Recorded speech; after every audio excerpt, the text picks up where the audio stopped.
أهلا بكم.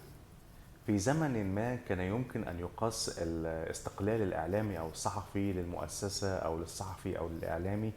بمدى القرب أو الارتباط بفكرة أو بسلطة أو حتى بأيديولوجية،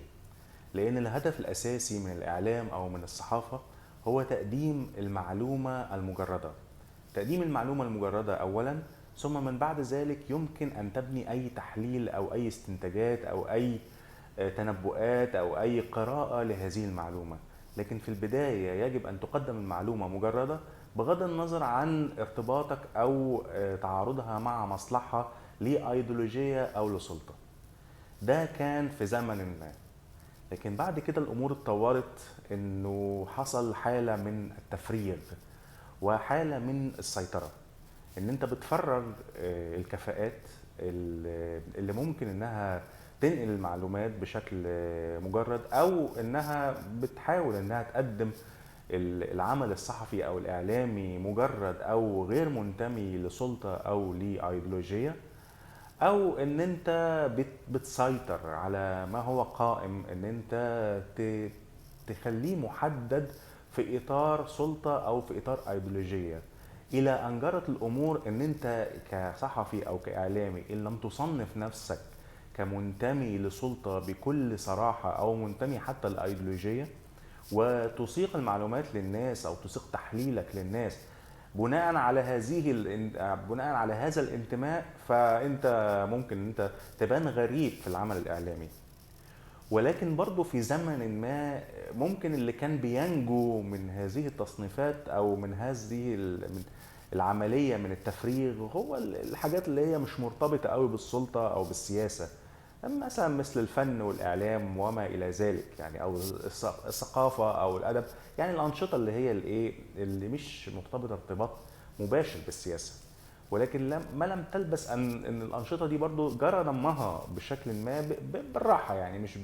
بخشونه زي ما طبعا ما المجالات اللي هي السياسيه والاقتصاديه تسيطر عليها واتضمت بسرعه، لكن المجالات التانية اللي هي زي الرياضه والفن ايه بالراحه شويه شويه كده كانت بتتضم، الى ان احنا وصلنا انه في مرحله برضو ما بعد ذلك انه اصبح الكل تماما متسيطر عليه، تم تفريغه وبعد كده تم السيطره عليه. انك انت كصحفي حتى لو بتشتغل في الرياضه، في الكوره، في الفن، بتكتب عن الطبيخ، لازم تكون مصنف نفسك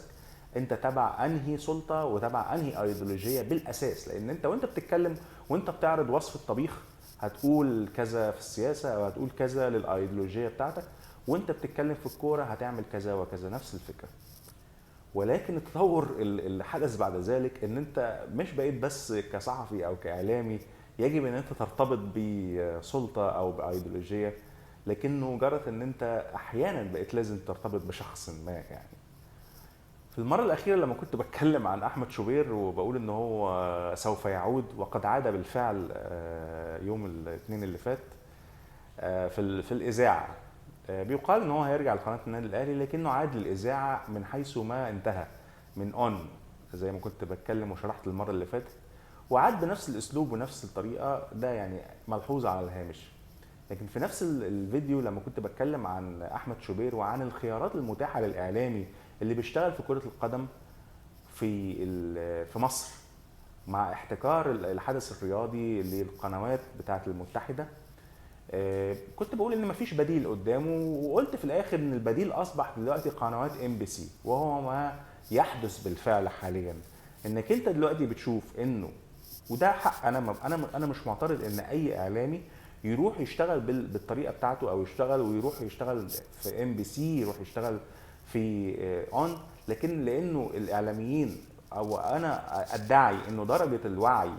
اللي انت بتصنف بيها نفسك كاعلامي لا ترتقي ابدا حاليا للاعلاميين الموجودين، انه يقدر ببساطه كده ان هو يصنف يعني ايه ام بي سي مصر ويفكر فيما وراء ام بي سي مصر. الموضوع صعب صعب صعب، خصوصا ذلك ان انا هروح اقدم برنامج كوره وهو لا يعلم ما معنى الكوره او ما معنى الرياضه او ما معنى الفن، وهو بيقدم وخلاص، وهو على اعتبار انها اكل عيش، وهي مش اكل عيش ابدا. فلكن انه الخلاصه وهو الواقع اللي حاليا اللي احنا بنواجهه، انه بديل المحتكره للحدث الرياضي الكروي، احنا بنتكلم طبعا على اللعبه الشعبيه الاولى وهي كره القدم، انه البديل ليها هي قنوات ام بي سي مصر او مؤسسه ام بي سي السعوديه، اللي يعني اللي هي ايه، اللي هي اللي موجوده حاليا بتهيمن بشكل ما يعني على بعض الامور. لكن طيب اذا كان هو ده البديل، انا ما عنديش مشكله ان انت روح واشتغل وقدم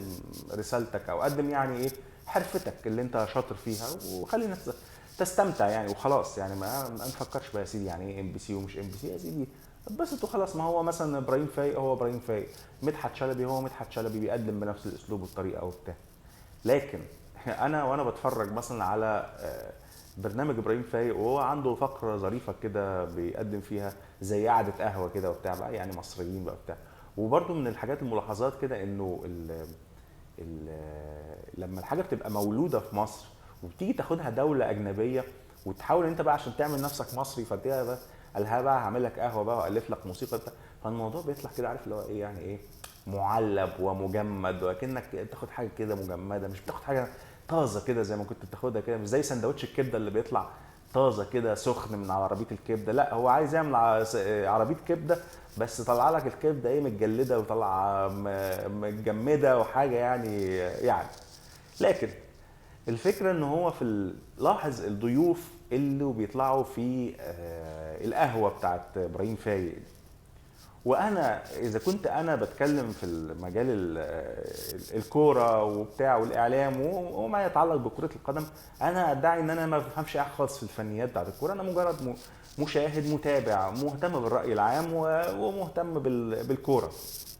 لكني ادعي انه في كثير من الاحيان الناس اللي بتشتغل او الناس اللي مع ابراهيم فايق دول ما بيفهموش برضه في الكوره، لكنهم جايين لانهم مرتبطين باشخاص، وان انت رايح المؤسسه دي اللي هي اسمها ام بي سي كباكج. انت رحت اصلا، يعني انت كنت ابراهيم فايق وهو بيشتغل في اون او بيشتغل ما قبل اون، ما كانش ممكن يستضيف ناس من هذه النوعيه، مع احترامي ليهم هم ناس كويسه، هو بيشتغل برضه. لكن ابراهيم فايق بجوده او باسلوب شغل ابراهيم فايق ما كانش بيستضيف الناس دي. هو عنده ناس معينه بيشتغل باسلوب معين، ما كانش بيستضيف النوعيه دي من الناس. الناس دي ليها جمهورها وليها ناسها وليها اسلوبها، بس مش اسلوب ابراهيم فايق. لكن لما ابراهيم فايق راح المؤسسه دي وهم اوريدي في المؤسسه دي عشان هم مرتبطين بالمؤسسه دي بشكل ما باشخاص فيها، فابراهيم فايق بيستضيفهم من ضمن باكج الارتباط الاشخاص. وهو ده حال الاعلام الذي تسلل التسلسل اللي انا قلت عليه بتاع الارتباط بالسلطه والايديولوجيه، واصبح الارتباط بالاشخاص تسلل هذا حتى لاعلام كره القدم. شكرا، واشوفكم في فيديو جديد ان شاء الله.